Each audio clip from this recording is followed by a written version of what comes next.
Welcome to the Money Over 50 podcast, brought to you by Dallas Davison and Michael Hogue from Money Over 50 Financial Advisors. This information is general in nature and does not take into account your objectives, financial situation, or needs. Therefore, you should consider whether the information is appropriate for you and your personal circumstances. If you require personal advice, please contact Money Over 50 Financial Advisors. Here are your hosts, Dallas Davison and Michael Hogue. Welcome to Money Over 50. Today's topic, which I've given Michael no introduction to, it's tentatively titled, Why I'm Right About Most Things.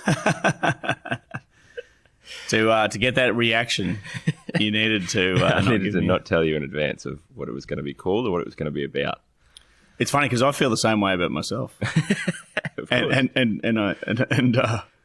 often... We joke about that around the house because my wife Susie says, "You're always right, aren't you?" I go, "Well, not always, but most of the time." So, people are probably listening to this thinking, geez, these guys are really obnoxious. But the point I got thinking about this last night, I actually, what got me thinking about it, I ran into a client yesterday afternoon, just socially.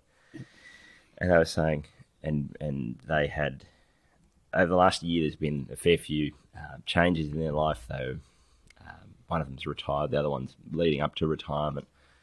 They were selling properties, getting set up to start to draw an income in retirement, all these sort of different moving parts. And a year ago we sat down and they were sort of going, "Oh, there's just so," and I could very easily just see how things were going to play out over the next year. I went, right, well, this is what's going to happen, then this is going to happen, and you're probably going to feel this way, and you're probably going to feel this way, and this is how it's going to be, and we're going to get to this stage, and you're going to be really uncomfortable about this, but that's okay because we're going to do this now so that you don't then have to stress about that. And it was sort of like a bit of a conductor going, okay, this is how it's all going to play out. And so... And then the reason why I feel like I can record this podcast is then when I ran into that client yesterday, he sort of jokingly said, "Gee, you were just right about everything, weren't you? You just knew exactly what was going to happen, what we needed to do, and how it was all going to play out, and it's all just gone according to what you'd sort of suggested and how you thought things were going to go." And so I thought the same thing because I go, normally my wife would go, "You think you're right about everything, but you're not always." But when it comes to retirement planning and financial planning, we are right about most things. And I was thinking about why that is, because I think it's not just the fact that, well, we're financial planners, so we're right about that. To me, there's four distinct reasons why, and things that we have really worked on and that we see as integral part of our role so that we are right most of the time. And those are sort of the way that I sort of thought about it. So I just wanted to run through each of those things because I think with new clients, it's sometimes hard to, or even people listening to this podcast, I've often said I feel like there's some character in Greek mythology where they could tell the future and they could see prophecies of this is what's going to happen, but it was a blessing and a curse, because the blessing was they could see the future, but the curse was that no one would listen to them. And sometimes I feel like that, where something will happen, I go, I know how that's going to play out, and it's not going to be good, but that's fine. It has to just play out that way. So I thought if I run through why I'm probably right, that way then next time I have this conversation with a client, I say, "I don't think you should do that because it's not going to work." And they go, "Well, how would you know? Why would you know?" I can just direct them to this podcast and go, "This is why I'm probably right." It'll be podcast in the 150s, I imagine. So somewhere in that vicinity, you'll be able to say, "Listen to podcast 100." Sorry, for the listeners, we don't actually know what Ali's area of the sound engineer here of the. So just a glimpse into podcasting. We come up with a range of topics, and then we hit the podcasting booth, and we record and record and record and record. So we have plans to get more than one done today, of course. So we're not too sure what number or what episode this will be. But I'll have somewhere to direct clients to when they say, "Why do you think you're right about this?" Okay, because I'm right about most things, and here's why. So So let's burrow down to the weeds. That was the 30,000 feet view or foot view, and it'll still be the 30,000 foot view here. But I think if you break it into there's 4 reasons. This is a really obnoxious thing, and I can't wait to tell Nicola that this is what we recorded today. There's 4 reasons why I'm right about most things. Geez, that would be a great topic for the title for this podcast. Yeah. There's 4 reasons. 4 reasons why I'm right about most things. So the first one is I think what most people think of, which is technical expertise, which is I've done 10 years of now, and you've done more. You do a lot of study in this industry. You have to do a lot of study. It's getting more and more onerous, but you have to do a lot of off-the-job study and qualifications, and then also even just as part of your continuing professional development, you've got to do a lot of study, and so there's the technical expertise component there, as well as just the fact that you're spending every working hour of the week, and even some of the hours when you probably are trying not to think about it, you're spending all of your time just thinking about these topics, financial planning and retirement planning and how that all works together. So those pathways in your brain are lit right up because that's what you're doing day in, day out. And we see this with everyone. Like, everyone's an expert in what they do day in, day out, and if they're not, they should be, because that's just how it works. Is that if you spend all your attention and all your energy thinking about something, it's going to be the thing that you get better at. So and a good example of that would be, and this is the same for all clients of ours. Okay, well, there's you've got $10,000 each going into superannuation from your employers. Yeah, that means we can put in $15,000 each, $30,000 combined. Yeah. You're on a 39% marginal rate of tax. Yes. We can arbitrage that by paying only 15%. Yeah, exactly. Going in, so that's an example of one of the elements of the technical expertise. And that's, like I say, that's black and white. Technical expertise. Yes. In I guess there's varying degrees of technical expertise, but that one is black and white. It's a black and white one. And that's exactly right. And I think that's what most people think of, is that because we know the rules, for example, we know the tax law, we know how superannuation works, and that is one component of it. The second component of it is what I would call experience, and by that I just mean we've done a lot of repetitions. We've not just spent a lot of time knowing the actual black and white stuff, but we've done a lot of repetitions of meeting with people and understanding how people think about money. And so this is what I would call here the breadth of experience, where, I mean, a good example is, I remember a while ago when we were cleaning out the office and we had a wheelie bin full of old files, and it was all the old folders that if someone books a meeting, they get a manila folder set up. And I think we've explained this before, but often we have a lot of meetings with people that don't then become a client because it's just not the right fit, or they don't necessarily need our ongoing service. We just have a meeting with them for an hour and send them on their way. So, I realised that between the two of us, we would have done thousands of first meetings with people. So we would have met thousands of people in that sort of age range, or in that stage of life where they're thinking about all the sorts of things that our clients are thinking about. So you just get a lot of repetitions. It's a lot of experience of, and that's, like I say, a breadth of experience of different people, different situations, different mindsets, different perspectives on things. And every individual person has their own worldview, and if you only have experienced your own worldview, it's sort of impossible to have that breadth of experience. Whereas that's sort of one of the advantages of I guess our role in this, is that we've seen thousands of different ways to do this and different ways of thinking about it and all the rest of it. And probably you more than me, because you've been coming up to 20 years in the industry now. Look, it's remarkable, isn't it, when you go back through and have a look at the meetings that you have done, and like you said, like a lot of the times it's just not a right fit, or we can't add value. So I'm talking to someone now who was referred to us, and he's a member of the Tasmanian state government. Yeah. And he'll never become a client because I looked over his situation and said what they offer in terms of their like a defined benefits pension. Yeah. Is what you should go with. So like that. You just basically need to lodge the form, tick the box, and there's other people that we meet with, and they would be a good fit, but they don't really want to get down and do the nitty gritty work. Yeah. So we say, in order to get to that situation, you need to put in $1,000 a fortnight, and they never come back and see us. They say, I can only assume that they either A, don't like my haircut, or B, they didn't want to actually do the hard work. Yeah. So there's plenty of that. There's plenty of repetition. Yeah.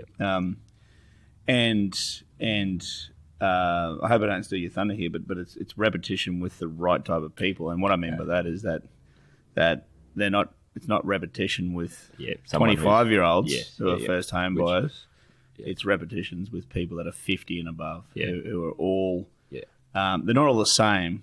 However, they're all looking to achieve similar things. Very, very similar things. Yeah, and that's, I guess, it feels like to me now, we've talked about this, I think, on the podcast, it almost feels like muscle memory, where because you're doing that type of thing, that breadth of experience where someone coming in for a first meeting, they send back a one-pager of their information, I can almost pull that out and go, and it feels like it just pops straight into my head of...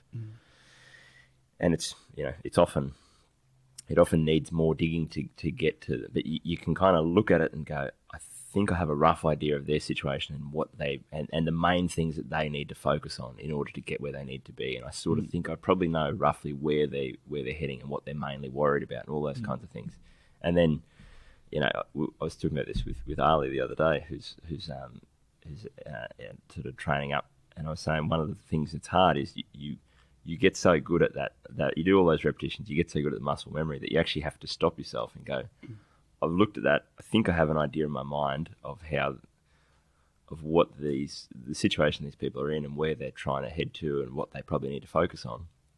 Then when you go into the meeting, you almost have to put that aside and go, okay, now actually stop and ask all the questions and check everything. Don't think that you know the answers before you do. But yeah, I mean that's a separate issue again, but it just gives you an idea of that's the amount of repetitions that we do there that you feel like it's almost a muscle memory thing that kicks in. Yep.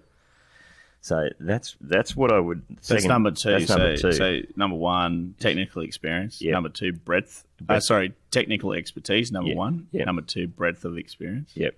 Number three, I would call length of experience. So when we're looking at it, we're just in the process of reviewing a lot of things for all of our clients at the moment. And one of the things I noticed is, I mean, that's how time works. It goes on. But the longer we are in business, the more that the average length of time that someone has been a client of ours goes up. So if you look at right now, for example, the average length of time that someone's been a client of ours is probably somewhere around 5 years, I would guess. So there's some that have obviously been around since we opened the doors 10 years ago, and there are some who have just come in last month, basically. But that 5 years probably feels about right on average. I'm seeing a lot of clients that have been around for that time, and so I guess that length of experience. What I mean there is I know those individuals, so I know what they have done over the last 5 years. I know what they have not done over the last 5 years. I often know how to tailor things so that it will fit them exactly, and know what are they going to be able to stick to and what are they not going to be able to stick to. And some of that is a bit of breadth of experience where you get good at sort of reading people and what's probably going to work. But some of it is it's trial and error. You go, okay, we're going to try and, for example, saving money. Everyone tends to save money in different ways. Some people, it's easy for them to get motivated if they can see money stacking up in the bank. For other people, they almost have to see it getting paid off a loan. For other people, you have to take it off the top and salary sacrifice it straight into super. And so there's a few different ways to skin that cat, and it's just a matter of going, okay, well, over 5 years, you very quickly, okay, that's not quite working. Let's tweak that.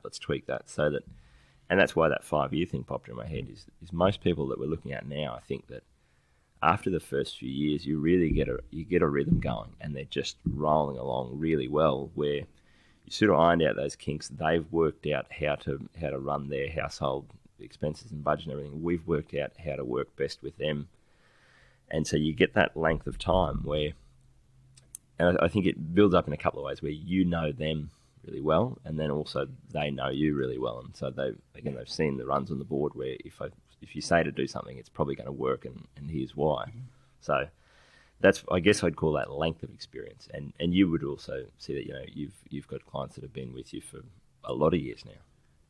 Yeah, absolutely. So I like how you split that up: length of experience, breadth of experience. So, to correct me if I'm wrong, breadth of experience, you're talking about across the whole group of people that we deal with, and the thousands of meetings that we've had. Yes, you build up. Yes. This is what suits most people. Yes, exactly right. As the breadth of experience, the length of experience, you're talking about individually with that particular client or that couple that are a client. What will work? The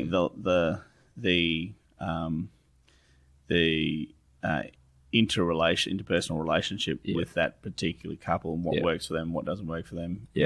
I agree. Yeah, it's an interesting one, because you often find that the bigger picture things stay the same, but even as we're looking at this with all of our clients now, you'd be finding the same thing. You review it and you go, there's something a bit different about everyone. Everyone, we're doing similar things. We're probably maxing out contributions to super, and we're paying off debts, and we're doing all those things. But the way that you do it is just a bit different, because I know for John and Jane Smith, if I do it this way, that's how they'll be comfortable with that, and they'll be happy with that, and they'll stick to that. Whereas if I was doing that for someone else over here, they wouldn't be able to stick to it in quite the same way. So that's I guess what I call absolutely. I have a client who's in the medical profession, but he's effectively a consultant, and he goes through periods of time where he takes on a lot of work, and he gets offered a lot of work, and builds up 4 or 5 different sort of employers, and I'm constantly checking in with him because I know him that he has a bit of a tendency to, and I can understand this, is to get to that stage where what's the point of it all? So you've always got to dial him back. So I'm always checking in with him to say, okay, let's get the balance of life right, and the backup plan to this is that if you want to cut back, and he does go through periods of time where he does want to cut back. Okay, what we do then is, we swing the dividends that you're reinvesting right now. We swing that into your bank account and use that to pay down your loans and things like that. So that's exactly right. And it's sort of one of those things that only comes through experience. That only comes from working with the same person for a number of years, and that's how it tends to work really well. And that's why we find that it's often not as easy as us just saying, here's the plan, here's what you need to do, go and do that for the next 10 years. Because you have to, even to get that initial plan right, you have to have been working with someone for a while and understand them. But that's I guess the third point there is that length of experience. The fourth point here, I don't quite have a snappy name for this, but it's almost like I think we are as someone's financial advisor. I think we are the perfect distance removed from them and their financial decisions emotionally in order to help them make the best choice. So what I mean by that is we're removed enough to be logical and rational. So we're not, like you use that example of your medical professional who is working, getting burnt out. You're not waking up and going to work with him every day. So you're not experiencing the same feelings of burnout. You're not experiencing that same, quite that same emotional state. So you're not, you're removed enough, and you're enough to be impartial and to be logical and to be rational about things. But because we're working with people and we only take on clients that we like and respect, we're still close enough to actually care. And so that's, I think, the right balance there, is that you need someone on your team who is going to be the logical, dispassionate, rational one, or as a good mate of mine always says about me, someone who's dead behind the eyes. But then you also need that person to actually care about you. And that's, I think, the other part of it is that, again, from working with people over an extended period of time, you do care, and you want what's best for them, and you want what's best for them now and over the long term. And so I think that's sort of the role that we often play there, is we know our clients. We care about our clients. We want what's best for them, but we are removed enough to be like a personal trainer. We're removed enough to be able to go, well, it's not us. It's actually feeling the muscle burn. So we can probably push them further than they feel like they can. So yeah, look, an example that I have just recently. So a retired couple, clients of mine, were offered to buy a vehicle from their neighbours, and the vehicle's in immaculate condition, and it's a little bit more expensive than certainly one member of the couple wanted to pay. Yeah. So we spoke about it, and I always preface that conversation with, look, it's your money, and you are free to do with your money whatever you please. Yeah. Here's some of the things that I'd consider. Yeah, it's so we went through that, and people, without digressing too much, people tend to see decisions of this or that. So it was keep our existing car, or do that, or do that. Yeah, and that's. But I think that's a great example of we all do that. It's the reason why we can come in and go, well, why is it? It doesn't have to be A or B. What about C, D, or E? Yeah, so we started looking at C, D, and E, which was, why don't you do a bit of work to this existing car? Yeah. And you've told me numerous times in our conversation that it's so reliable, and it's giving you no troubles and things like that. Yeah. You're just now getting back to, from your retirement savings, you're just now getting back to the position where it's just slightly above where we'd expected it to be at this point in time. Coming back from, of course, 2020 coronavirus. So I said, what if you drive this existing car, do a bit of work to it, drive this existing car into the ground. If that gets down the road 3 or 4 years and it lasts that long, by that stage we can reassess and see if you're ahead even further of where we expected you to be at this point in time.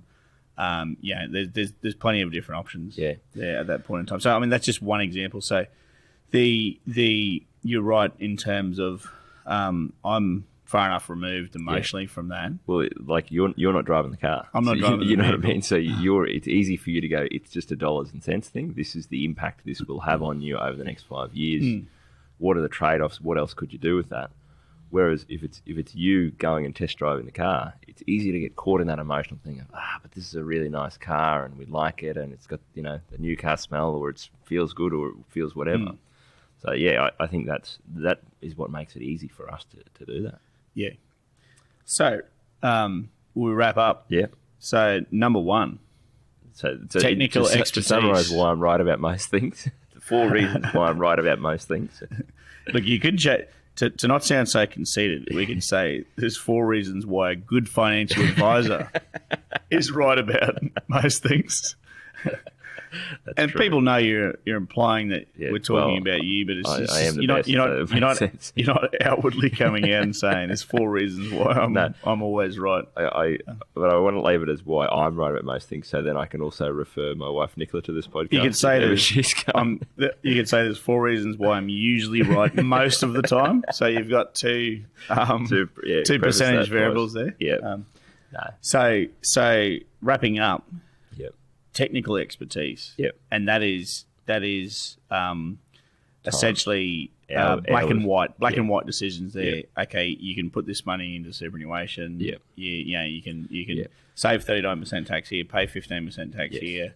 Here's all the technical rules that we know about people of that are approaching retirement or that are in retirement. Number 2, breadth of experience. So all the first meetings that you've had and all of the existing clients that you have and knowing a good cross-section of what's important to those people. What are the... I guess you that's a cross-section look, isn't it, at all of those people? Like you're looking at technical expertise, you're looking at emotional decisions, you're seeing... different situations, perspectives, all those sorts of things. All those things. So across all of those people, what are the commonalities? What are the problems that you see? What things tend to work well? What things tend to go wrong? That sort of thing. So breadth of experience. Number 3, length of experience. With that particular client. Yes. So what works for that client? What doesn't work for that client? Are they are they people that work better by saving money up into a bank account and dumping that onto their super fund every year? Are they better off saving money to their bank account and paying it off a loan?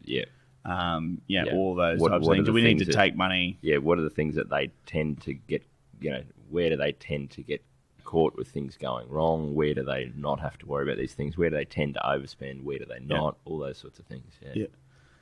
Do they need to be loosened or tightened? So are they working?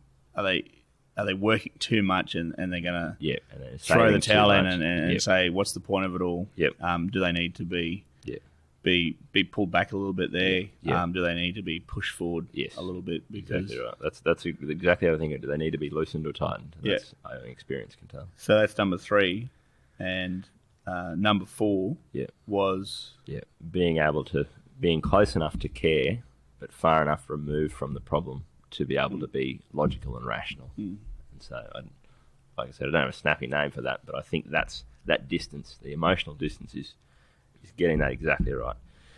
And that's, we've talked about that. That's why we only take on clients that we do like and respect, is because we have to actually care about the best outcome for our clients. Otherwise, we're not going to make them do the hard yards. We're not going to do the hard yards with them of doing what it takes over the long term.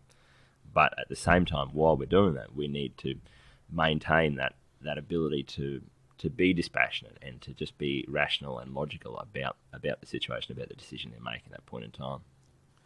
Thanks for listening, and Dallas, thanks for sharing the 4 reasons why you're usually most of the time right. Thanks, man. Thank you for listening to the Money Over 50 podcast with Money Over 50 Financial Advisors. We look forward to catching up again soon.